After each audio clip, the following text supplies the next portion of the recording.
We live next door to a civilization that outnumbers humanity by 3 million times. Our civilization is 100,000 years old. Theirs is 100 million years old. We constantly interact with it. We depend on it. We would certainly die without it. But this civilization seems to be completely unaware of our existence. And it's not some kind of bacteria. These beings have created their own society. They have a clear hierarchy, professions, and career ladders. They teach the young, care for their children, and make collective decisions. They have easily outlived each and every dominant species on the planet over the last 100 million years. Sounds like science fiction. Well, it's not. We're actually talking about bees. In this video, you will learn how many bees there are on Earth and how much do they weigh, where the largest bee on the planet lives and what it looks like, how bees find their way home, what would happen to humanity if bees disappeared, and finally, what do bees do in winter? Bees. Be sure to like this video and subscribe to our channel so you don't miss any new videos and see more educational content in your feed.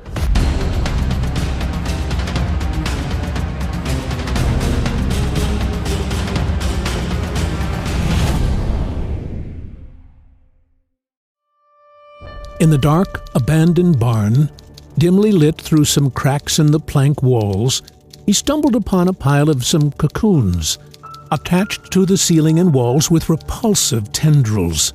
Some oozed a slippery slime. Something alive and distinctly alien was maturing in these cocoons.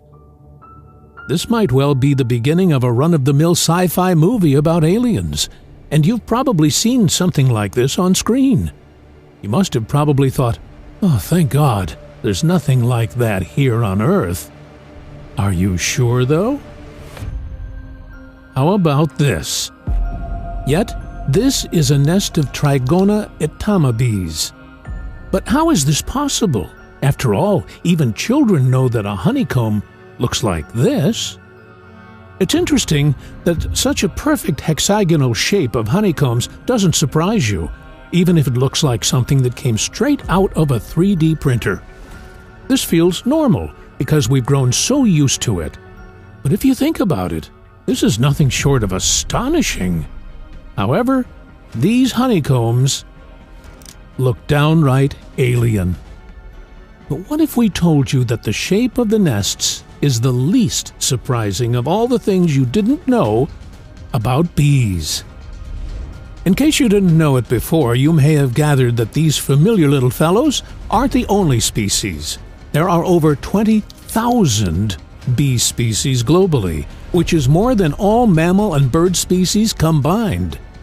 But those are species. What about the total number of all individuals?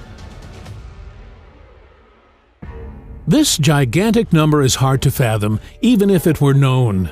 It's almost impossible to accurately answer this question due to scarce data and highly divergent information known to science. Over 96% of bee species are studied poorly, and even higher percentage is documented insufficiently. But let's still give it a try. We can compare it with ants, whose number was roughly inferred from the available data.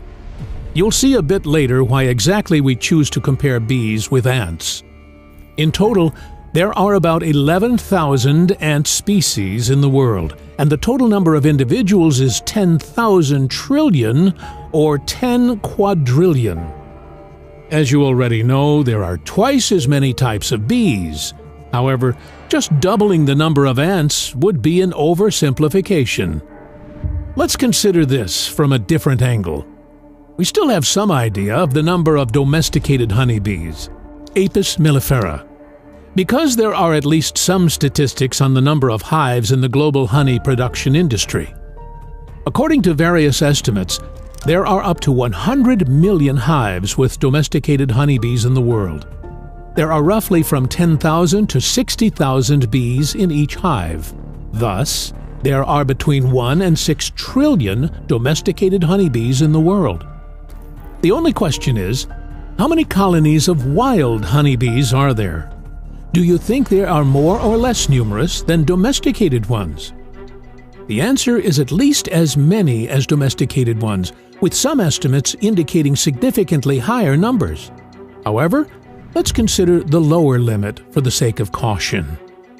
Everything's clear with the honeybee, but what about the other 20,000 species? Keep in mind that only a small fraction of them have been domesticated. So to make things simple, we'll consider only wild ones and roughly assume that each species also has a population of about 1 trillion individuals. The average weight of a honeybee is 100 milligrams. Let's take it as an approximate average value of all other types. By multiplying 1 trillion bees by 100 milligrams, which is the weight of one individual, we get 100,000 tons, the total weight of one species. Keep in mind that this is only a single species out of 20,000.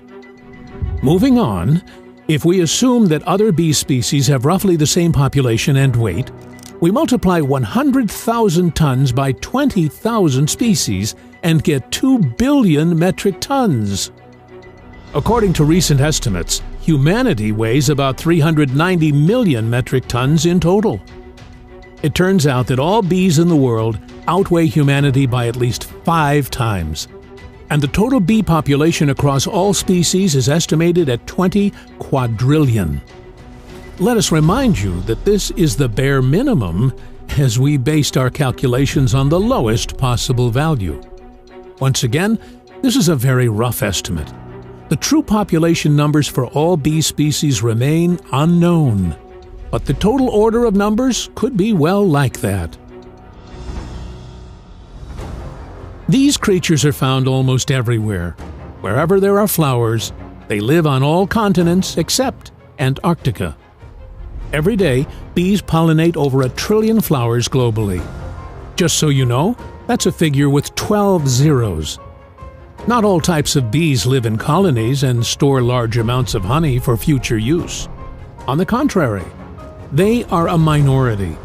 Such a particularly social species as the honeybee is almost an exception. There are only a handful of such species. The majority of bee species lead solitary lives. By the way, why do they even produce honey? And why do they collect pollen? It's quite simple. Bees eat honey and pollen. Pollen is a source of proteins, and honey is a source of carbohydrates. So, does that mean when beekeepers collect fresh honey, they are, in a way, robbing the bees? Well, sort of. But this is perhaps one of the most minor ethical problems in the animal-human interactions.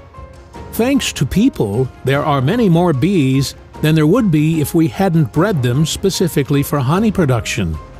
Thus, humans are far from being enemies to bees, but they still have some real enemies.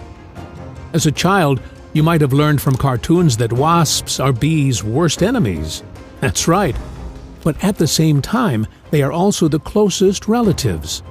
Just like ants. In fact, ants and bees are closer to wasps than we are to chimps. Having emerged around the start of the Cretaceous period, about 100 million years ago, bees and ants became the most successful social insects in the world.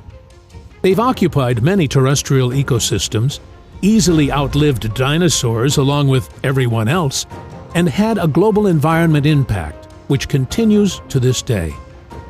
After all, almost 90% of wild plants and 75% of the world's leading crops rely on pollination. Every third mouthful of our food depends on pollinators such as bees. Pollination-reliant crops are much more valuable than those that don't. For example, if you were to remove everything from a Big Mac that directly or indirectly depends on bees, you would end up with nothing but the bun, because wheat doesn't require pollination. According to some estimates, if bees suddenly disappeared, humanity would survive no more than 4 years. We would all starve to death. It's so fortunate to have them around. Bees are a very diverse group of animals that can differ tens of times in size. For example, the smallest dwarf bee in the world is Perdita minima, which grows to only 2 millimeters.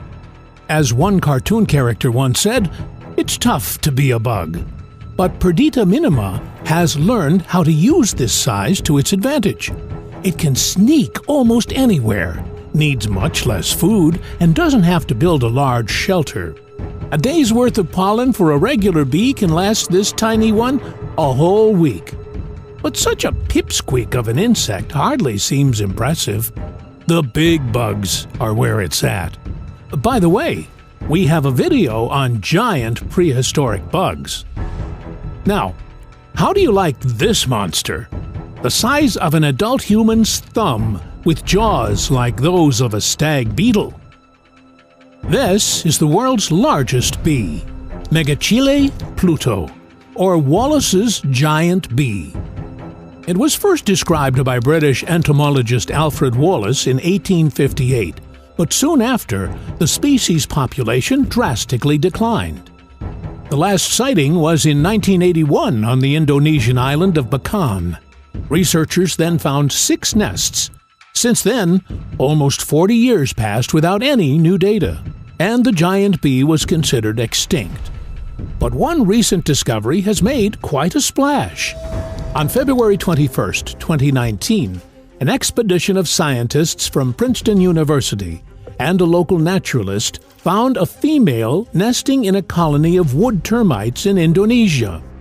Researchers retraced Wallace's route based on his notes and saw a giant bee on the same Halmahera Island. It was absolutely breathtaking to see this flying bulldog of an insect that we weren't sure existed anymore, said photographer Clay Bolt, who was one of the expedition members. Given that the average wingspan of an individual is about 6 centimeters, his awe is hardly surprising. The females of this species needed a giant jaw to collect nesting material. They inhabit termite mounds inside tree trunks, isolating their home from the termites using tree resin. The discovered female was released back into the wild after a photo and video shoot. These bees are really found in nature.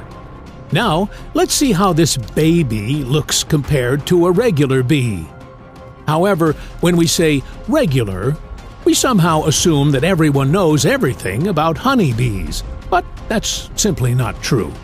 Therefore, from now on, our story will focus entirely on them. One honeybee can produce 1 tablespoon of honey in a lifetime.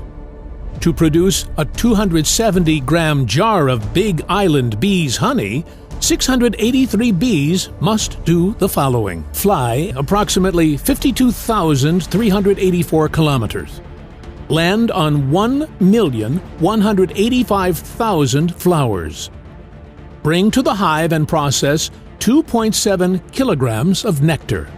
Keep in mind that this is just for a 270-gram jar of honey.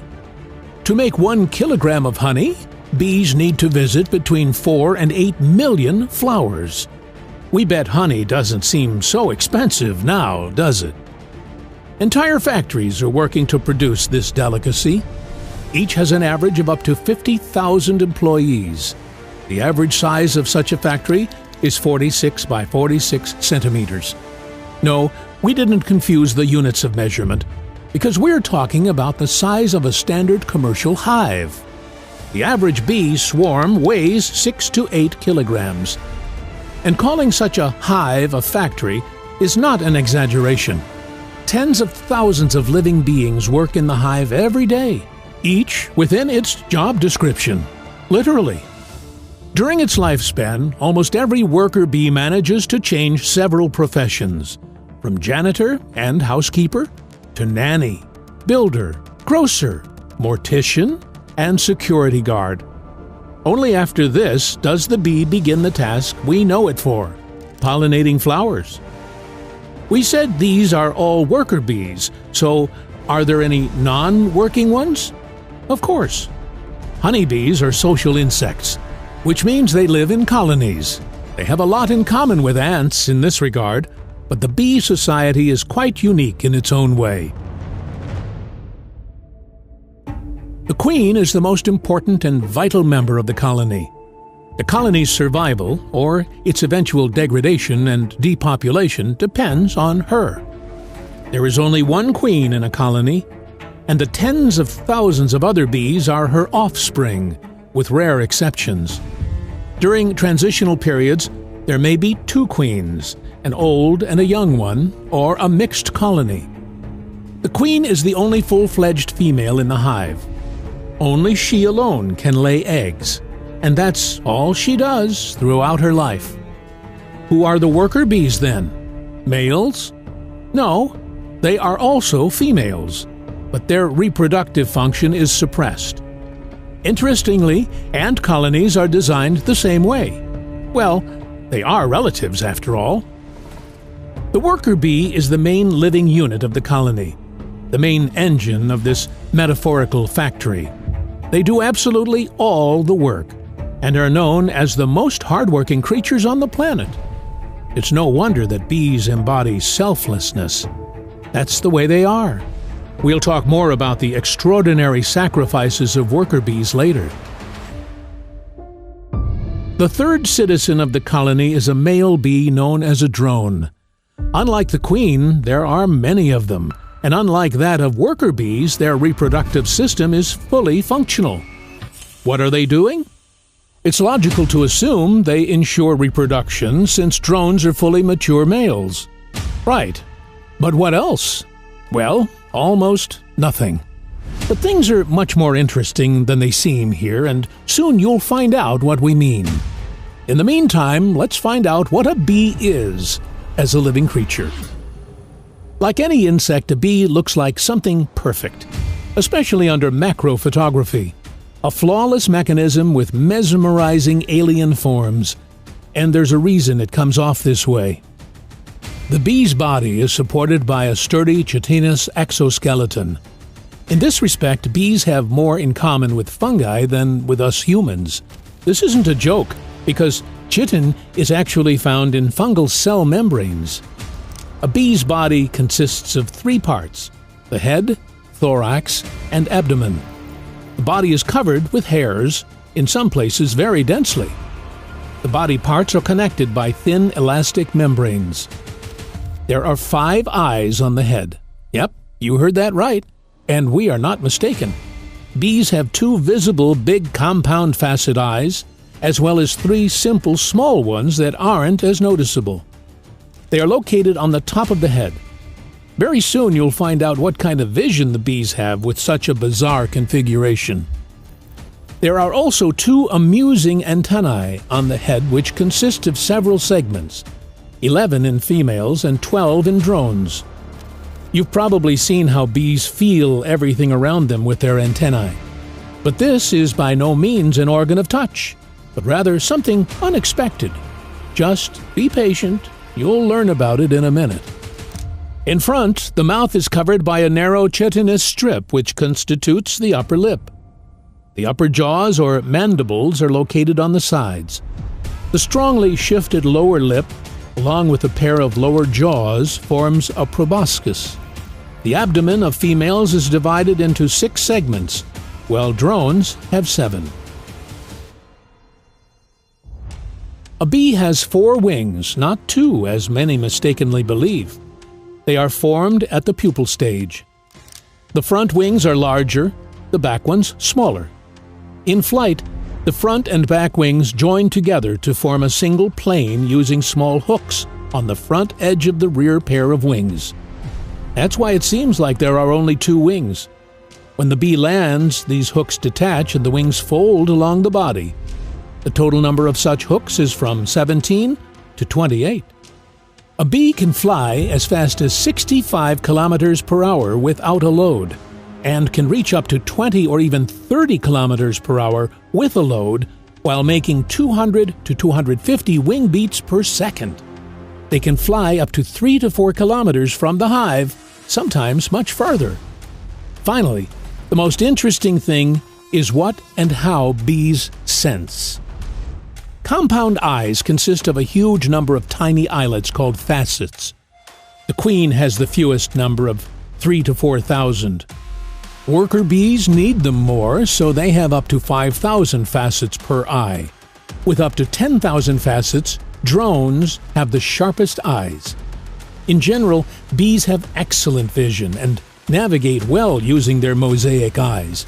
But then, why do they also have those 3 tiny, simple eyes on the top of their heads? We are yet to understand this magic. For now, we can only speculate. Bees can see polarized light, meaning light where electromagnetic waves travel in strictly one direction. This allows them to navigate using the sun even when it's hidden behind clouds. As for color vision, bees don't see the color we perceive as red.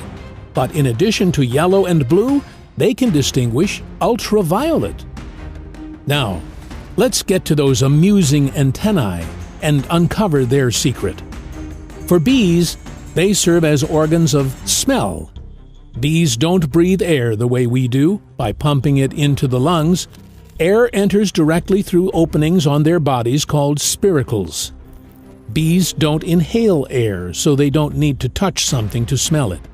That's what the antennae are for. They contain olfactory pores. How sensitive are they? Well, sensitive enough for anyone to be jealous. Of course, it's not appropriate to compare olfactory organs with radically different operating principles, but in terms of sensitivity, bees can certainly compete with dogs. Where there's smell, there's taste. And do bees have it? Absolutely. Bees' taste sensors are located in their throats, on the proboscis, on antennae, and even on their legs. Imagine having such a superpower, holding a juicy burger in your hands for a couple of minutes and feeling like you don't need to eat it at all. Nutritionists would definitely go broke. Bees do have hearing, but naturally it doesn't function the same way as ours. Bees perceive vibrations through special organs located on some parts of their thorax and abdomen and on the lower parts of the front legs. Moreover, bees have detectors for temperature, humidity, and even carbon dioxide levels. These are all located on the same antennae.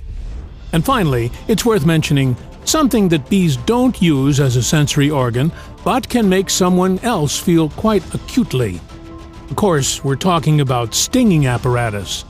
Yep, it's actually a whole apparatus, which is located at the posterior end of the abdomen and consists of 2 poisonous glands, a reservoir for poison, and a serrated stinger. The latter is about 2 millimeters long. The stinger has barbs that cause it to get stuck in the skin of most victims.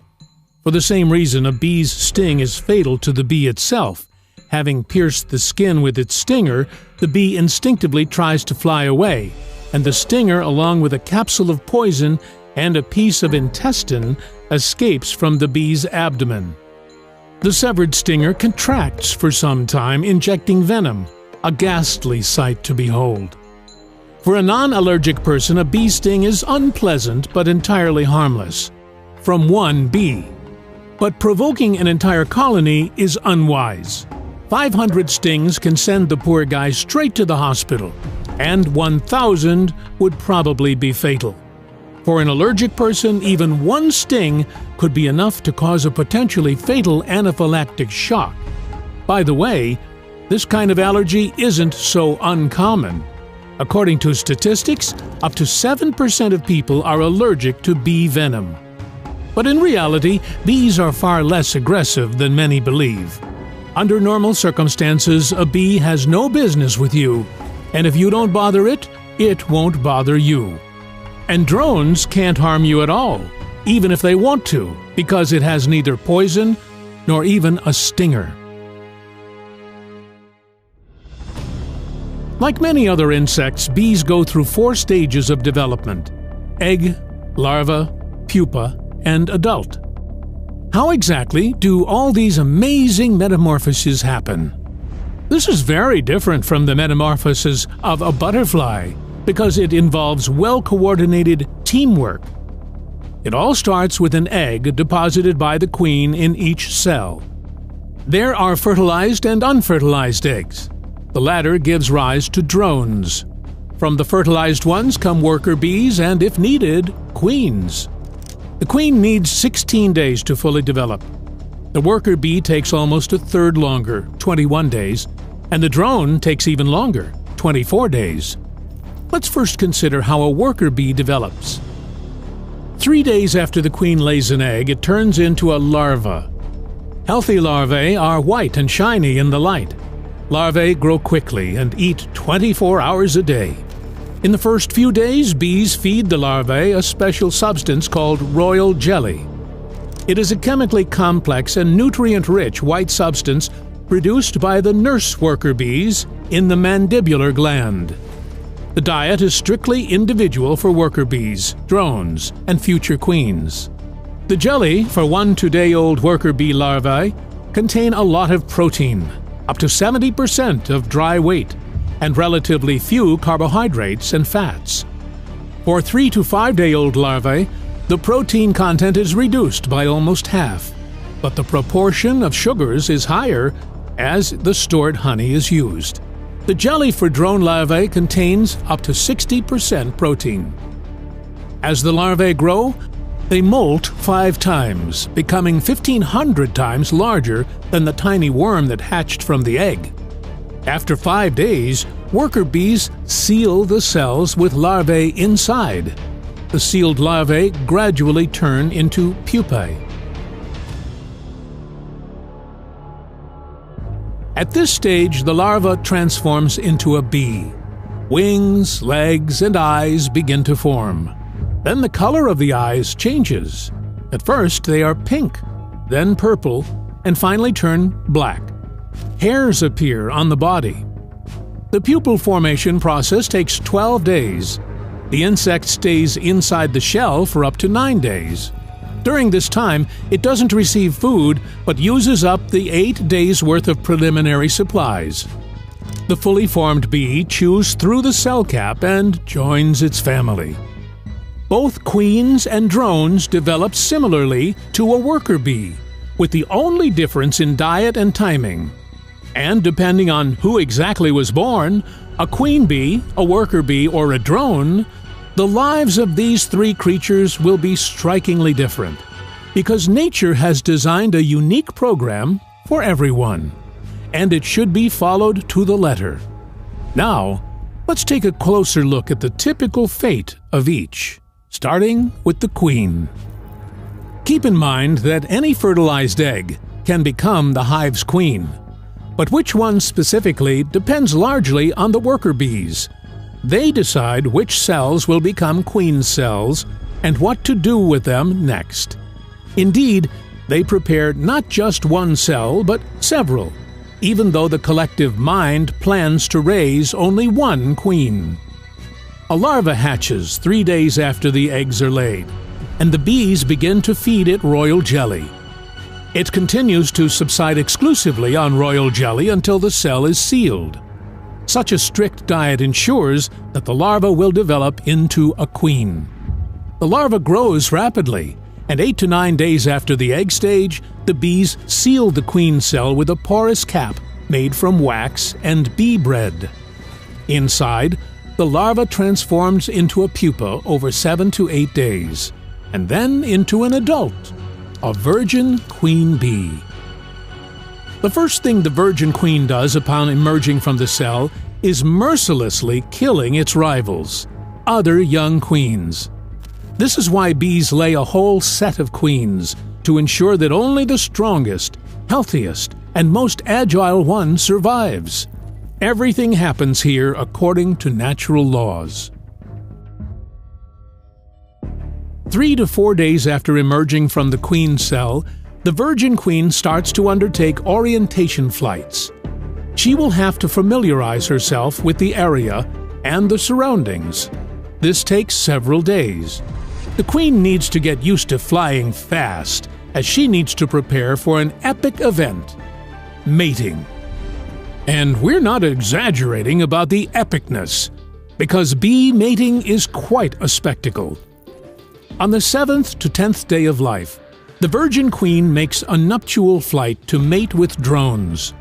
This flight lasts about 20 minutes and occurs at great heights for bees, up to 20 meters or even higher, with considerable speed, up to the maximum bee speed of about 50 to 60 kilometers per hour.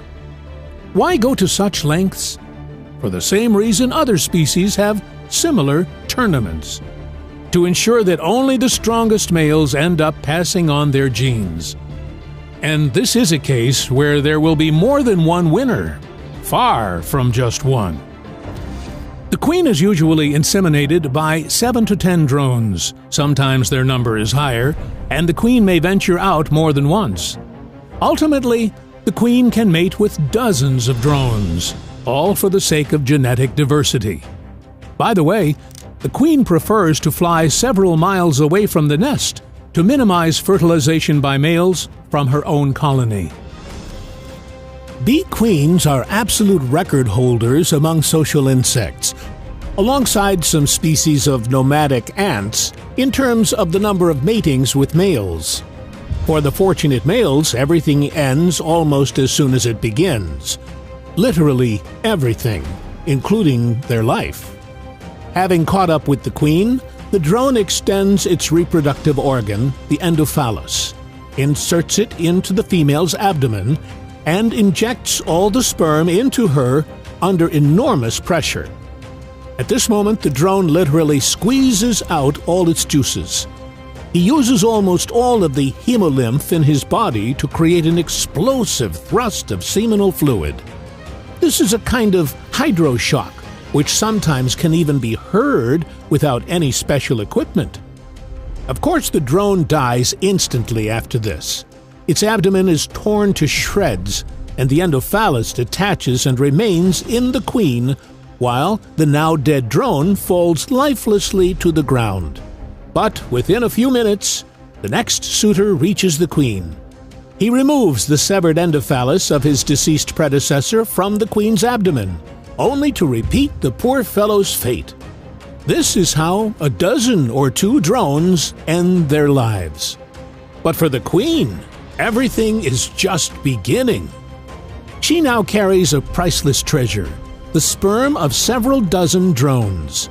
It's invaluable because the female mates only once in her lifetime and then carries the acquired sperm for the rest of her life, using it as needed to fertilize her eggs. The queen begins laying them almost immediately after she successfully mates and returns to the hive. She will do this for the rest of her life, without any distractions. The queen lays one egg in each cell, moving gradually from one to the other. Before laying an egg, the queen checks the honeycomb. It must be clean, well-polished, and perfectly sized. If she doesn't like something, the queen skips the cell and moves on to the next one. The eggs are tiny, but quite visible to the naked eye, measuring up to 1.5 millimeter each. The more eggs the queen lays, the smaller they become. Young queens lay larger and heavier eggs than older ones. The number of eggs laid by the same queen varies as the season progresses. At the very beginning, she produces up to 100 eggs per day, which is very few. However, as the weather warms up and bees start seeking nectar-rich flowers, the hive begins to receive fresh pollen. During this period, the queen turns into a real egg-laying machine, producing about 1,000 eggs a day, and at the peak of the active season, up to 2,000. The number can reach 3,500 in exceptional cases. It's easy to figure out that with an egg size of about 1 millimeter, the total volume of these thousands of eggs per day must be larger than the queen herself. Something doesn't add up here. But that's exactly how it is. During these periods, the mass of eggs laid per day can exceed the mass of the queen herself. How is that possible? It's actually quite simple. The queen eats almost continuously during this time. Worker bees diligently ensure she lacks nothing. This is how the queen lays an average of 150 to 160. The queen's lifespan is between 3 and 5 years, sometimes longer, but rarely more than 7 to 8 years. And that's only in the wild. Beekeepers replace an aging queen much earlier. But the beekeeper isn't the only one who can decide to replace the queen. This can be done by the hive itself. This is where collective intelligence comes into play. Bees will mercilessly kill a sick or injured queen and immediately prepare special queen cells for breeding a whole new series of queens. The strongest one will survive, kill all her sisters, and start anew an endless cycle of reproduction. Nature is cruel, but efficient. Although we must admit that the hive is not devoid of mercy, but it is still imbued with the cold rationality insects typically have. A retiring queen may be allowed to live a little longer until the young one begins to lay eggs. This is when two queens might coexist in the hive. But eventually, the old lady is either killed or expelled. In the latter case, the poor retiree is destined to die of starvation. Thus, despite being the most important and protected member of the colony all her life, the queen dies a tragic and unfair death. And her life is extremely monotonous. Something that definitely cannot be said about worker bees, which have fascinating life stories. The development of a worker bee from an egg to an adult insect lasts 21 days. This includes 3 days as an egg, 6 days as a larva in an open cell, and 12 days as a larva and pupa in a sealed cell. At the end, the bee chews through the brood cell cap and emerges. A newly emerged young bee is very weak. It can barely walk. Other older bees immediately come to its aid, feeding it until it gets stronger. Then, it immediately gets to work. It's fascinating how a worker bee climbs the career ladder throughout its life. Before taking on its main mission of collecting nectar, the bee literally starts out as a menial worker, specifically a janitor. Let us remind you that queens are very picky when it comes to the cleanliness of their honeycombs. The bee climbs into the cell and polishes its walls and bottom by licking it clean. By the 4th day of life, young bees are already capable of feeding the older larvae with a mix of honey and bee bread. If there aren't enough nurse bees in the colony, other bees can easily switch roles to fill the vacant spots. From the 3rd to the 5th day of life, bees make short flights from the hive, but only to go to the toilet. Indeed, under no conditions do bees tolerate filth in the hive, and only relieve themselves outside. By the 7th day, bees' glands start secreting royal jelly. This means the bee has been promoted. From this time, it can feed the youngest larvae, up to 3 days old, and queens with royal jelly. By the 12th day, bees develop wax glands. This is a major career leap, and at the same time a great responsibility, because now the bees can build honeycombs. Some of the growing bees can also be retrained as builders if there's a need. The latter might happen when there's plenty of food. Bees' wax glands are located on each of the 4 lower segments of the abdomen. The wax is secreted in liquid form, hits the wax plates of the abdomen, and hardens into soft triangular scales when exposed to air. Then the bee picks them up with its leg brushes, transfers them into its mandibles, and thoroughly kneads them into balls. After this, the building material can be used. By the way, have you ever wondered how bees manage to build combs in such a precise hexagonal shape? And why exactly is this shape? Why not squares or triangles?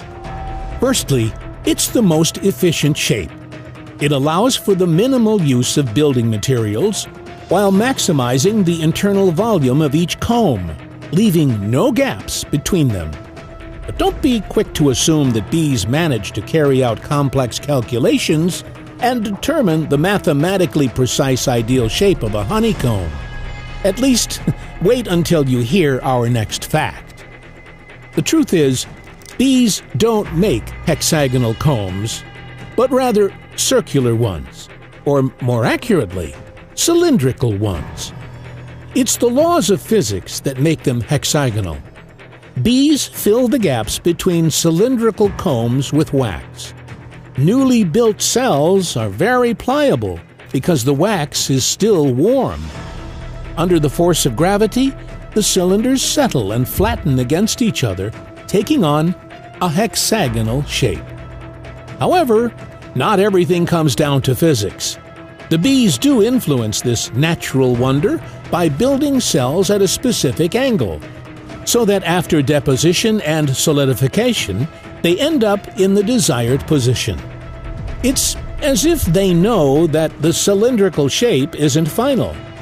They even use their heads as a plumb line to adjust the angle of the combs and the thickness of the walls. Finally, young bees are responsible for receiving nectar from returning forager bees. It's here that the mystery of honey making takes place.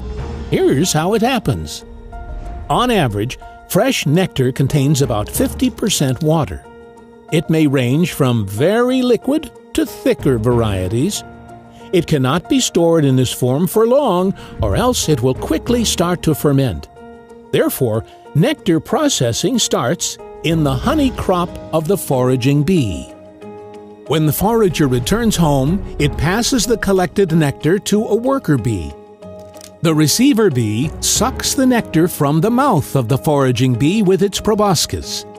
The latter chews it for some time, continuing the process initiated by the forager.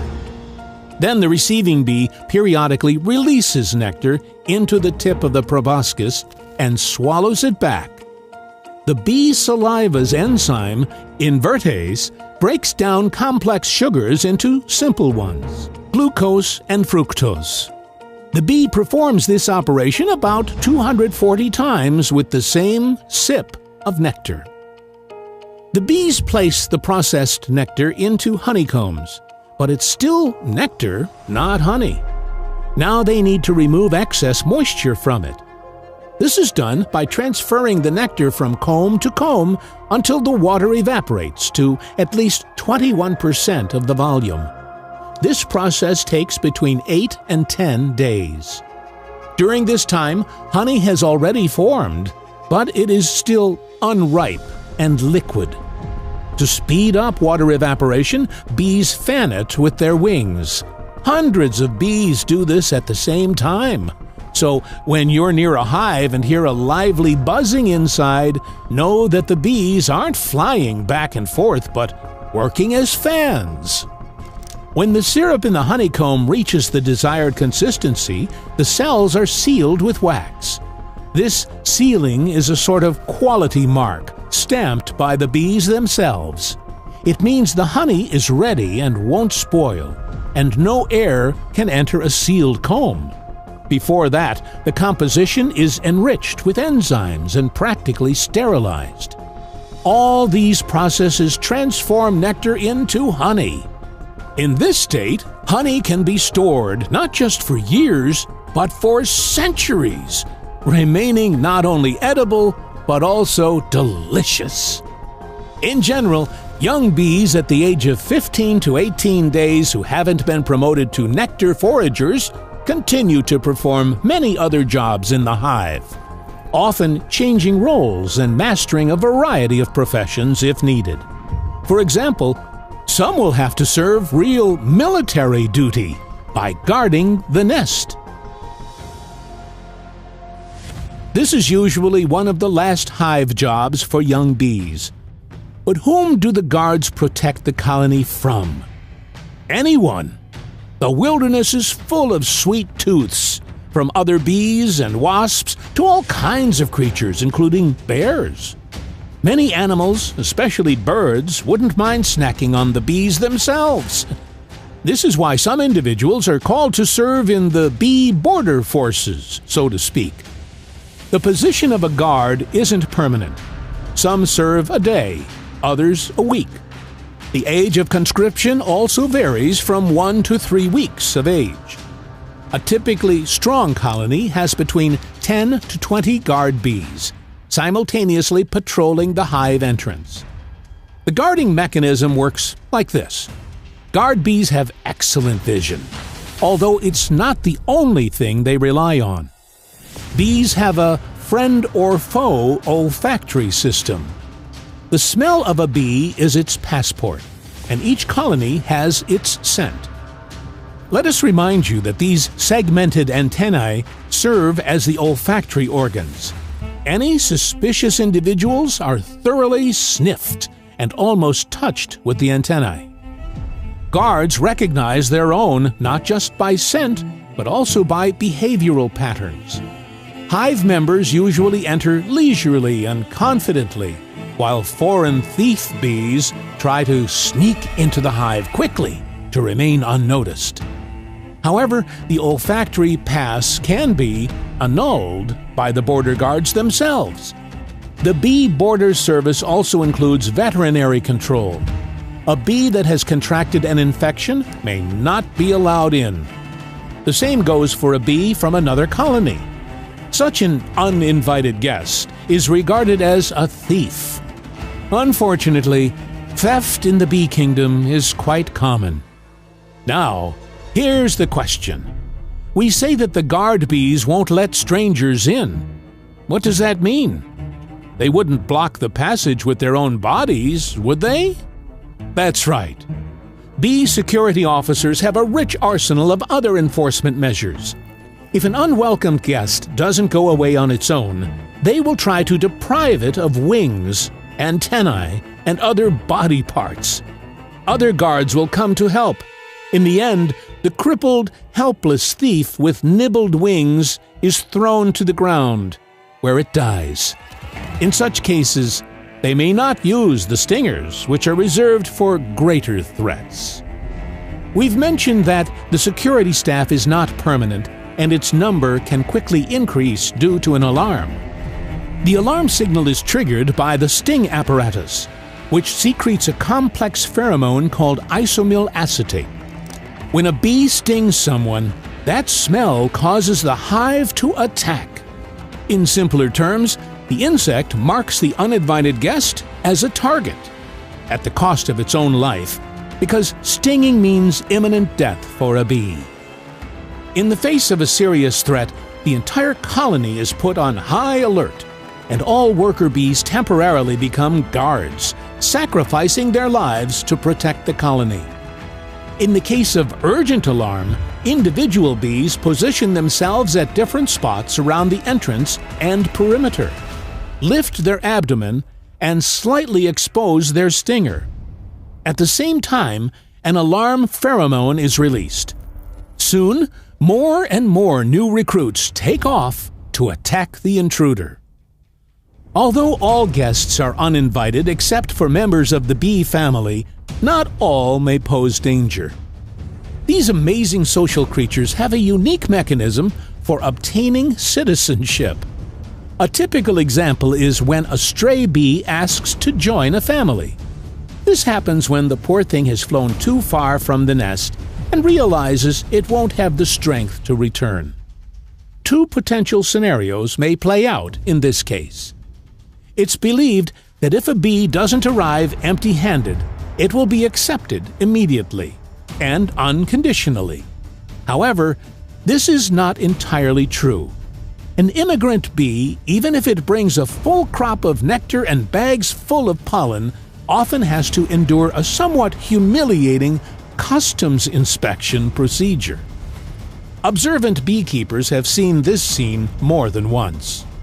First, the pleading poor thing extends its tongue with food, as if offering a bribe to the guard. The guard demonstratively ignores the offering. Instead, it climbs onto the back of the poor bee and gently touches the wings with its mandibles. The submissive immigrant endures, bowing its head. Other guards can join the inspection while the bee doesn't resist. Soon, the scent from the guard's cuticles transfers to the newcomer and it's allowed through. Yes, as odd as it may seem, the essence of this procedure is simply to give the bee the scent of the colony it wishes to join. This is its residence permit. If a bee arrives empty-handed, its chances for survival are slim. It might get a passport, or it might be killed on the spot. Bees don't respect freeloaders, and, like any collective animals, they don't handle individual members with kid gloves. That is why the poor fellow doesn't approach the reception desk right away, but may linger near the entrance for a long time, humbly awaiting its fate. After all, there won't be enough fuel to get home. Beekeepers say that these poor lost souls often end up dying. But more often than not, they manage to squeeze into the hive, especially when guards change shifts. Now, when the bee is sufficiently mature, developed, and experienced, begins the most important stage in its life. It becomes a flying bee and sets out to gather nectar and pollen. The first thing bees do when flying from flower to flower is drink nectar. They need it as fuel for flight, and also as a trophy, since they will use it for honey production in the future. A bee can detect the scent of a nectar-rich flower from over a mile away. Remember, they have a sense of smell comparable to dogs, or even better. How do they drink it? With their tongue, which is hidden in the proboscis. They amusingly lap up the nectar like dogs, but they can also suck it up. Thus, having two ways to extract nectar from a flower, the honeybee can easily handle both viscous and liquid nectar. This is what makes bees so well adapted. They can use almost any flower. Most other species specialize only in certain types of plants. In addition to nectar, bees collect floral pollen from plants as their protein food. Just like in humans, proteins serve as building materials for their bodies. But how do they manage to collect pollen, given how small and crumbly it is? It's another engineering feat in itself. Initially, as bees fly from flower to flower, they collect pollen using electricity. Yep, it's not a joke. A bee's body is densely covered with hairs. You can even find them on the eyes. As the bee flies, these hairs accumulate static electricity, which then attracts pollen. It's essentially the same physical phenomenon that makes your own hair cling to your face when you take off a sweater. To ensure safe and convenient transportation of the pollen back to the hive, the bee immediately combs out the pollen with special brushes on its legs while still on the flower or already in midair. It forms small lumps and puts them in basket-like structures on its hind legs. Meanwhile, the bee sticks the dry pollen together with a secretion from its salivary glands into a paste-like substance. This clump of pollen is called a pollen load. This is how a bee makes dozens and even hundreds of daily flights, visiting 5,000 to 7,000 flowers a day. A tremendous, grueling work. And every time, bees easily find their way home, even if they fly very far from their native hive in search of pollen and nectar. They can navigate by the sun, even if it's hidden behind clouds. As you remember, bees are able to recognize polarized light.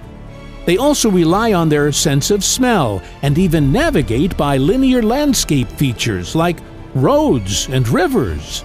In other words, a bee has a mental map of the area in its tiny head. When the bee comes back, it gives all the goodies to the younger bees in the hive, and you already know what happens next. But there's more to it than that. If a bee discovers a previously unknown location with nectar-rich flowers, it will definitely share this information with friends so that they know where to fly. But how? Do they have their own language? And even if they do, they would need to convey quite complex information, at least direction and distance. And bees can really do this. As we said, they can easily navigate their surroundings and find a way home. That's exactly how they memorize the way to nectar deposits. All that's left is to tell their colleagues about it. And bees do this by dancing. This is a whole set of characteristic movements that entomologists call waggle dance. Here's how it happens.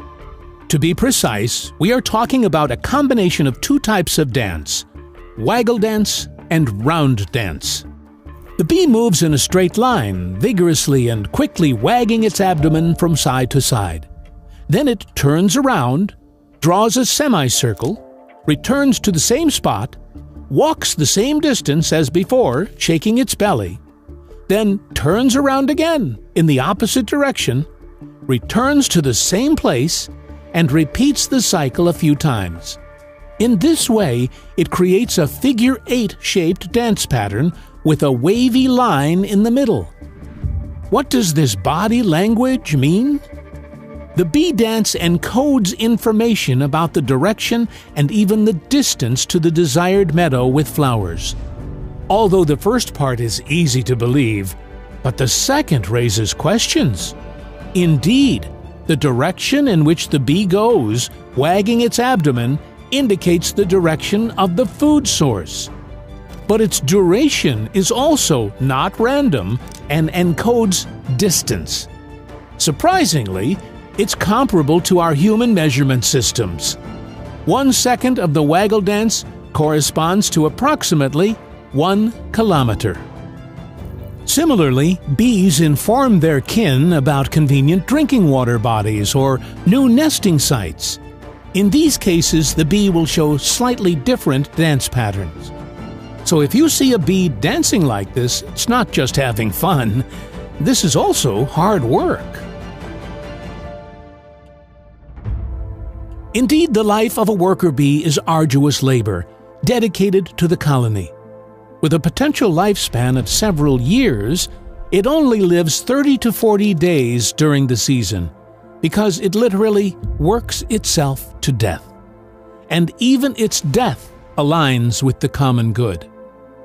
During the warm season, when a bee senses imminent death, it flies outside to die, so as not to bother its sisters with removing its corpse.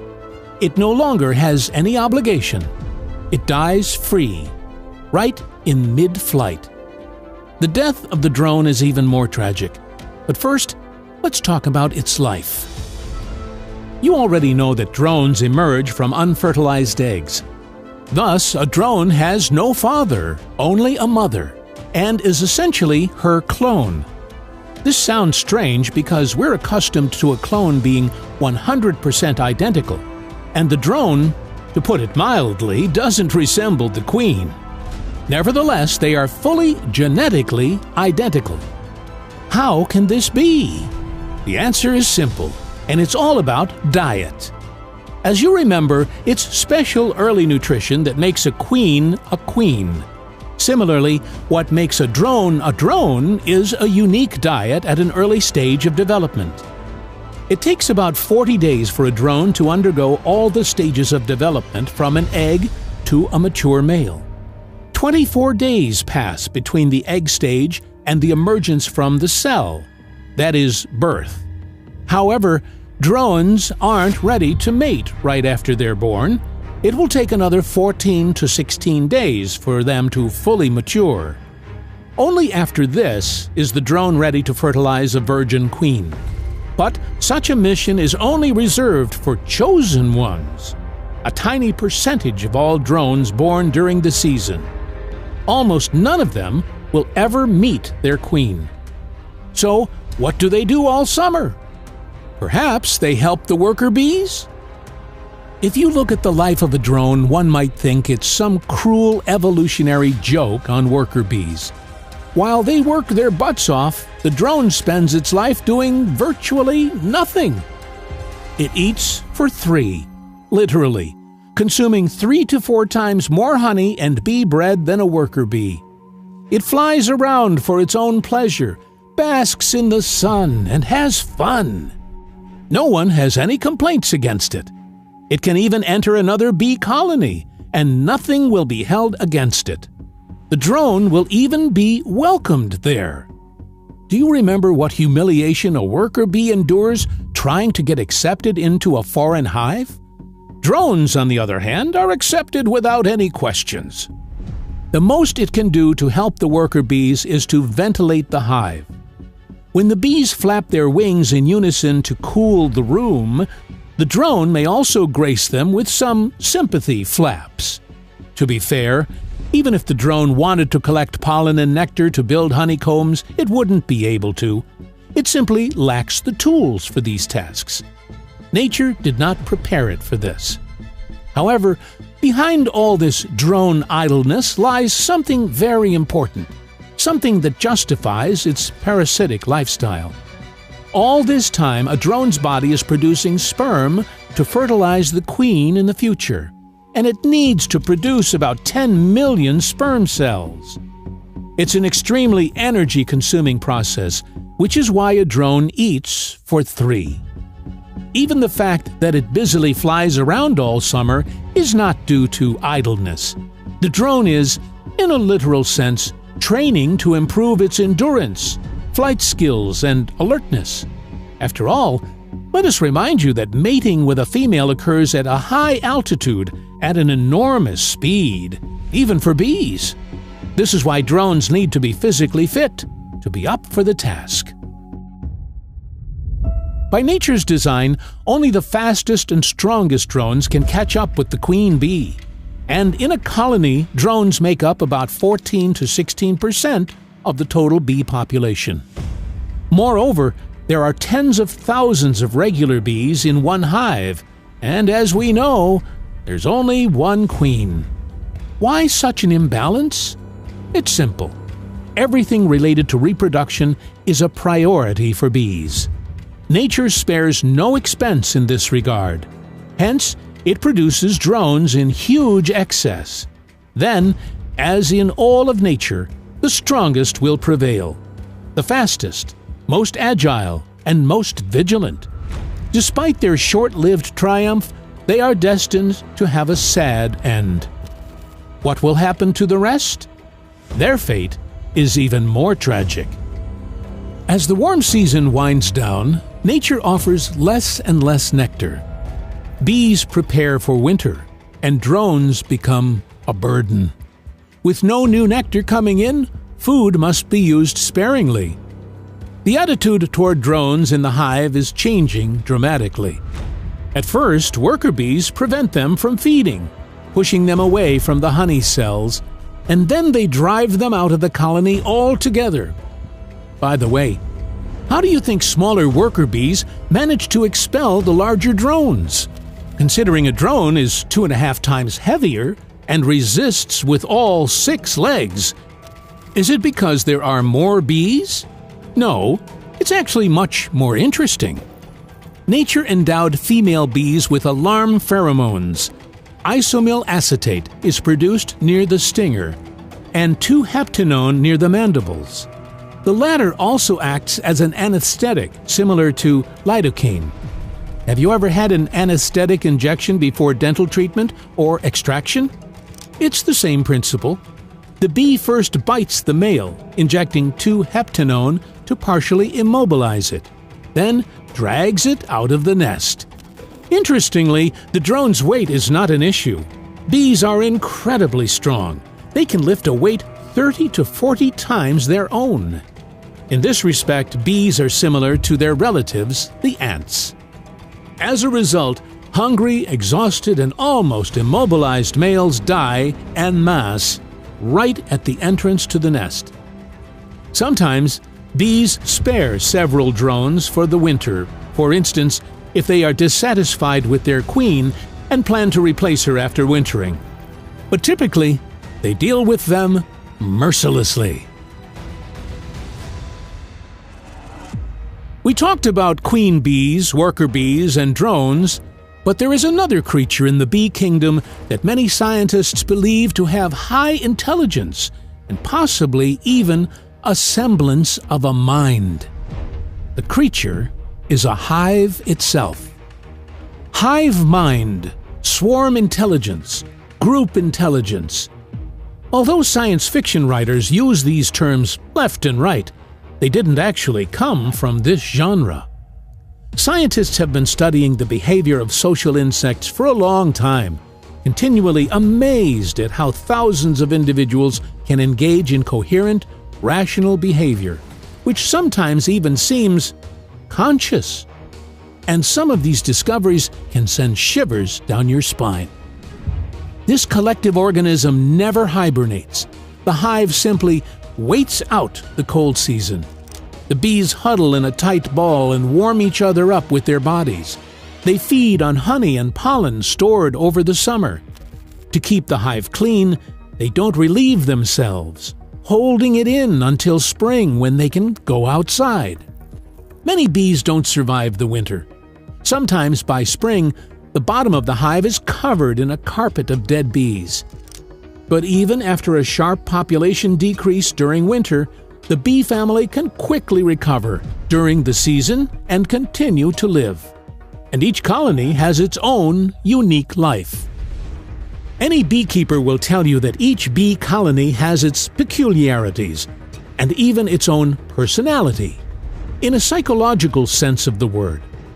There are strong colonies and there are weak ones. Some hives calmly survive the winter, while others die out completely, although they stand side by side. Moreover, there are calmer and more aggressive colonies with the same apiary. Each hive behaves like a whole, separate entity. It seems as if this unfathomable collective being is capable of planning. The group intelligence decides to replace the queen. It also decides to keep a certain number of drones for the winter, just in case. Finally, at some point, it decides to create a new colony, which is something truly miraculous in itself. This process is called swarming. It's a natural yet quite spectacular phenomenon that almost all beekeepers encounter in one way or another in their practice. However, it can catch a novice beekeeper off guard and genuinely scare a layperson. Bees fly out of the hive with a powerful buzz and cluster on a nearby tree, bush, or fence. After a couple of hours, as if on command, this whole crowd takes off in an unknown direction. But everything becomes much more interesting when you look behind the scenes. It all starts when a combination of factors prompts the bee family to prepare for forming a new colony. This could be due to overcrowding from an increased population, the space being completely filled with honeycombs, or some other factors. The stronger the bee colony, the greater the chance it will display swarming behavior. What happens then? The bees begin to create queen cells where future queens can grow. 8 days after laying, the bees seal the queen cells, and 2 to 3 days later, it's time for the swarm to exit the hive. The swarm flies out on a warm, sunny day, usually before noon. The old queen flies out of the hive together with the swarm. Due to her age and build, and the fact that her flying skills are a bit rusty, the queen cannot fly quickly for an extended time. Therefore, it usually settles on the nearest branch, bush, or fence. The rest of the bees from the migration team follow her scent. There can be many such bees, tens of thousands, up to 2/3 of the maternal family. It takes about 5 minutes for the swarm to depart, after which the new colony hangs in a large cluster on the branch or bush. It stays there for 3 to 5 hours before taking off in a direction known only to it. Occasionally, a swarm may linger for a few days. One might wonder, what is going on there all this time? Believe it or not, this is when real debates and voting take place. While the swarm hangs at a temporary location, scout bees scatter in all directions. Their task is to find a suitable place to establish a new colony. They fly around all potentially suitable places such as tree hollows, large logs, birdhouses, attics, etc.